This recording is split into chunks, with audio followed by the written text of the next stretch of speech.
श्री दुर्गा नवरात्र व्रत कथा। पूजा विधि विधान। इस व्रत में उपवास या फलाहार आदि का कोई विशेष नियम नहीं है। प्रातःकाल उठकर स्नान करके मंदिर में जाकर या घर पर ही नवरात्रों दुर्गा जी का ध्यान करके यह कथा पढ़नी चाहिए। कन्याओं के लिए यह व्रत विशेष फलदायक है। श्री जगदम्बा की कृपा से सब विघ्न दूर होते हैं। कथा के अंत में बारंबार दुर्गा माता तेरी सदा जय हो का उच्चारण करें। कथा प्रारंभ। बृहस्पति जी बोले, हे ब्रह्मा जी, आप अत्यंत बुद्धिमान, सर्वशास्त्र और चारों वेदों को जानने वाले में श्रेष्ठ हो। हे प्रभु, कृपा कर मेरा वचन सुनो। चैत्र, आश्विन, माघ और आषाढ़ मास के शुक्ल पक्ष में नवरात्र का व्रत और उत्सव क्यों किया जाता है? हे भगवान, इस व्रत का फल क्या है? किस प्रकार करना उचित है? और पहले इस व्रत को किसने किया है, सो विस्तार से कहो। बृहस्पति जी का ऐसा प्रश्न सुनकर ब्रह्मा जी कहने लगे कि हे बृहस्पति, प्राणियों का हित करने की इच्छा से तुमने बहुत ही अच्छा प्रश्न किया है। जो मनुष्य मनोरथ पूर्ण करने वाली दुर्गा महादेवी, सूर्य और नारायण का ध्यान करते हैं, वे मनुष्य धन्य हैं। यह नवरात्र व्रत संपूर्ण कामनाओं को पूर्ण करने वाला है। इसके करने से पुत्र चाहने वाले को पुत्र, धन चाहने वाले को धन, विद्या चाहने वाले को विद्या और सुख चाहने वाले को सुख मिलता है। इस व्रत को करने से रोगी मनुष्य का रोग दूर हो जाता है और कारागार में पड़ा हुआ मनुष्य बंधन से छूट जाता है। मनुष्य की तमाम आपत्तियां दूर हो जाती हैं और उसके घर में संपूर्ण संपत्तियां आकर उपस्थित हो जाती हैं। बंध्या और काक बंध्या के इस व्रत के करने से पुत्र हो जाता है। समस्त पापों को दूर करने वाले इस व्रत के करने से ऐसा कौन सा मनोरथ है जो सिद्ध नहीं हो सकता? जो मनुष्य इस अलभ्य मनुष्य देह को पाकर भी नवरात्र का व्रत नहीं करता, वह माता पिता की सेवा से विमुख होकर पाप का भागी होता है और वह अनेक दुखों को भोगता है। उसके शरीर में अनेकों व्याधियां उत्पन्न हो जाती हैं। वह संतान का सुख भी नहीं पाता। इस प्रकार वह मूर्ख अनेक दुख भोगता है। इस व्रत को न करने वाला मूर्ख मनुष्य धन और धान्य से रहित हो भूख और प्यास के मारे पृथ्वी पर घूमता है और गूंगा हो जाता है। जो सुहागन स्त्री भूल से इस व्रत को नहीं करती हैं, वो पति से विहीन होकर नाना प्रकार के दुखों को भोगती हैं। यह व्रत करने वाला मनुष्य सारे दिन उपवास न कर सके तो एक समय भोजन करे और इस दिन बांधवों सहित नवरात्र व्रत की कथा श्रवण करे। हे बृहस्पति, जिसने पहले यह महाव्रत को किया है, उसका पवित्र इतिहास में तुम्हें सुनाता हूँ। तुम सावधान होकर सुनो। इस प्रकार ब्रह्मा जी के वचन सुनकर बृहस्पति जी बोले, हे ब्रह्मा जी, मनुष्यों का कल्याण करने वाले इस व्रत के इतिहास को मेरे लिए कहो। मैं सावधान होकर सुन रहा हूँ। आपके शरण आए हुए मुझ पर कृपा करो। ब्रह्मा जी बोले, पीठत नामक के मनोहर नगर में एक अनाथ नाम का ब्राह्मण रहता था। वह भगवती दुर्गा का भक्त था। उसने संपूर्ण सद्गुणों से युक्त मानो ब्रह्मा जी सबसे पहली रचना हो ऐसी यथार्थ नाम वाली सुमति नाम की एक अत्यंत सुंदर कन्या पैदा हुई।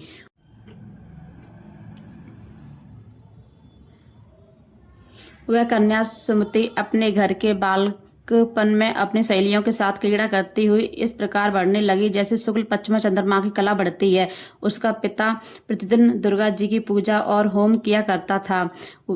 उस समय वह भी नियम से वहां उपस्थित होती थी। एक दिन वह सुमति अपनी सखियों के साथ खेलने लग गई और भगवती के पूजन में उपस्थित नहीं हुई। उसके पिता को पुत्री की ऐसी असावधानी देखकर क्रोध आया और पुत्री से कहने लगी कि हे पुत्री, आज प्रभात में तुमने भगवती का पूजन नहीं किया है। इस कारण मैं किसी कुष्ठी और दरिद्री मनुष्य के साथ तेरा विवाह करूंगा। इस प्रकार कुपित पिता के वचन सुनकर सुमति को बहुत बड़ा दुख हुआ। अपने पिता से कहने लगी कि हे पिताश्री, मैं आपकी कन्या हूँ।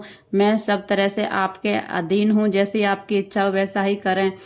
रोगी, कुष्ठी अथवा और किसी के साथ जैसी तुम्हारी इच्छा हो मेरा विवाह कर सकते हैं।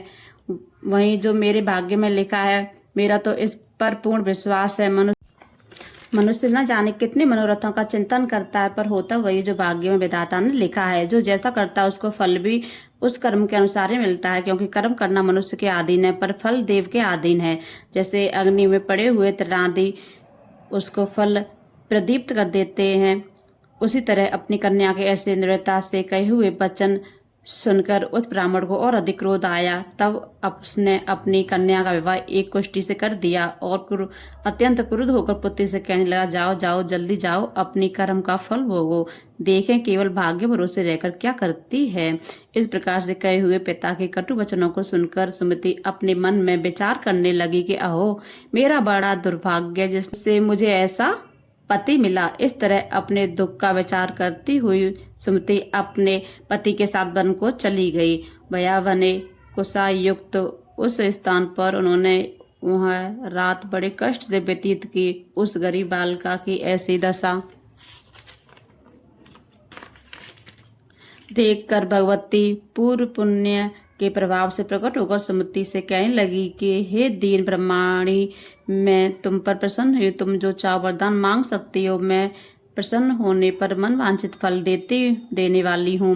इस प्रकार भगवती दुर्गा का वचन सुनकर ब्रह्माणी कहने लगी कि आप कौन हैं जो मुझ पर प्रसन्न हुई हैं, यह सब मेरे लिए कहो और अपनी कृपा दृष्टि से मुझ दीन दासी को कृतार्थ करो। ऐसा ब्रह्माणी का वचन सुनकर देवी कहने लगी कि मैं आदि शक्ति हूँ और मैं ही ब्रह्मा विद्या सरस्वती हूँ। मैं प्रसन्न होने पर प्राणियों का दुख दूर कर उनको सुख प्रदान करती हूँ। हे ब्राह्मणी, मैं तुझ पर तेरे पूर्व जन्म के पुण्य के प्रभाव से प्रसन्न हूँ।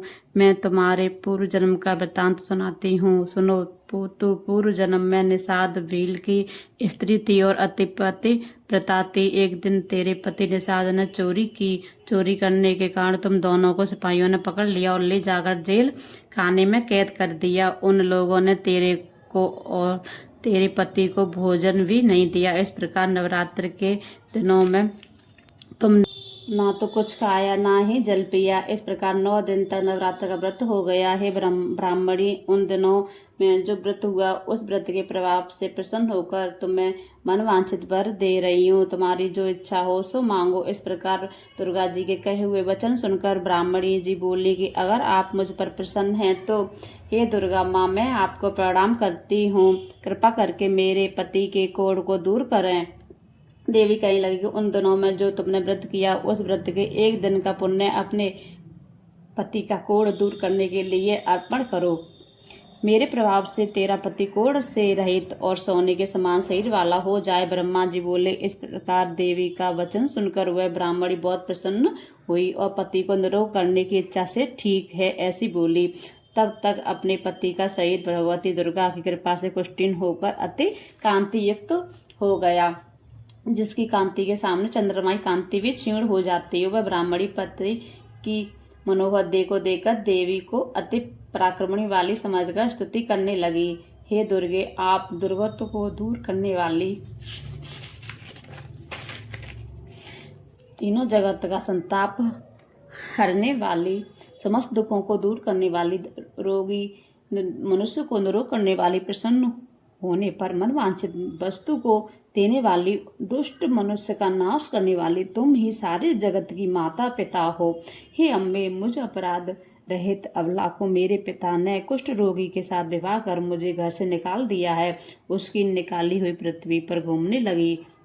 आपने मेरा इस आपत्ति रूपी समुद्र से उद्धार किया है। हे देवी, मैं आपको प्रणाम करती हूँ, मुझ दीन की रक्षा करें।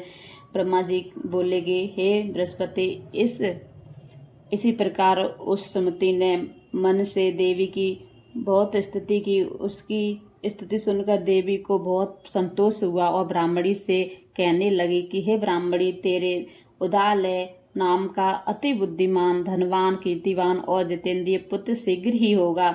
ऐसा कहकर वह देवी उस ब्राह्मणी से फिर कहने लगेगी, हे ब्राह्मणी, और जो कुछ तेरी इच्छा हो मन वांछित वस्तु मांग सकती है। ऐसा भगवती दुर्गा का वचन सुनकर सुमति बोलीगी, हे भगवती दुर्गे, अगर आप मेरे पर प्रसन्न हैं तो कृपा कर मुझे नवरात्रि विधि बताइए। हे दयावती, जिस विधि से नवरात्र व्रत करने से आप प्रसन्न होती हैं, उस विधि और उसके फल को मेरे लिए विस्तार से वर्णन करें। इस प्रकार ब्राह्मणी के वचन सुनकर दुर्गा कहने लगी कि हे ब्राह्मणी, मैं तुम्हारे लिए संपूर्ण पापों को दूर करने वाली नवरात्र व्रत विधि को बतलाती हूँ, जिसको सुनने से तमाम पापों से छूटकर मोक्ष की प्राप्ति हो जाती है। अश्विन मास के शुक्ल पक्ष की प्रतिपदा से लेकर 9 दिन तक विधि पूर्वक व्रत करें। यदि दिन भर का व्रत न कर सकें तो एक समय का भोजन करें। पढ़े लिखे ब्राह्मणों से पूछकर घट स्थापना करें और वाटिका बनाकर उसको प्रतिदिन जल से सींचें। महाकाली, महालक्ष्मी, माँ सरस्वती इनकी मूर्तियां बनाकर उनकी नित्य विधि सहित पूजा करें। पुष्पों से विधि पूर्वक अर्घ दें।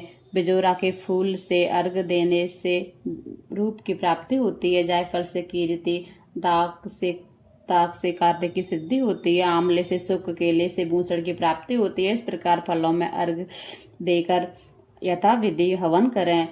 खांड, घी, गेहूं, शहद, जो तिल, बिंब, नारियल, ताक और कदम्ब, इनसे हवन करें। गेहूं से होम करने से लक्ष्मी की प्राप्ति होती है। खीर व चंपा के पुष्पों से धन और पत्तों से तेज सुख की प्राप्ति होती है। आंवले से कीर्ति, केले से पुत्र की प्राप्ति होती है। कमल से राज, सम्मान और दाखों से सुख संपत्ति की प्राप्ति होती है। खांड, घी, नारियल, शहद, जौ और तिल, इनसे फलों से होम करने से मनवांछित वस्तु की प्राप्ति होती है। व्रत करने वाला मनुष्य इस विधान से होम कर आचार्य को अत्यंत नम्रता के साथ प्रणाम करें और यज्ञ की सिद्धि के लिए उसे दक्षिणा दें।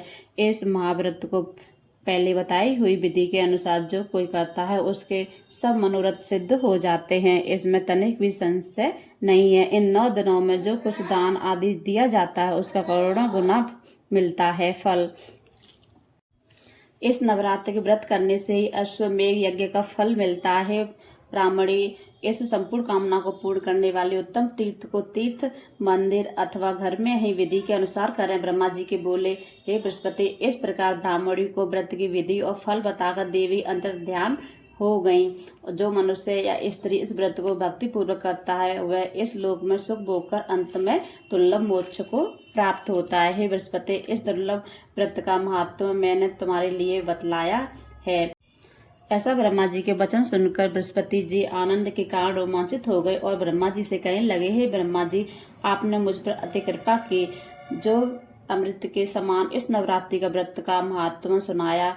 हे प्रभु, आपके बिना और कौन इस महात्म्य को सुना सकता है। ऐसे बृहस्पति जी के वचन सुनकर ब्रह्मा जी बोले, हे बृहस्पति, तुमने सब प्राणियों का हित करने वाले इस अलौकिक व्रत को पूछा है, इसीलिए तुम धन्य हो। यह भगवती शक्ति संपूर्ण लोकों का पालन करने वाली है। इस महादेवी के प्रभाव को कौन जान सकता है। दुर्गा माता तेरी सदा जय हो। दुर्गा माता तेरी सदा जय हो। जय हो दुर्गा माता तेरी सदा जय हो।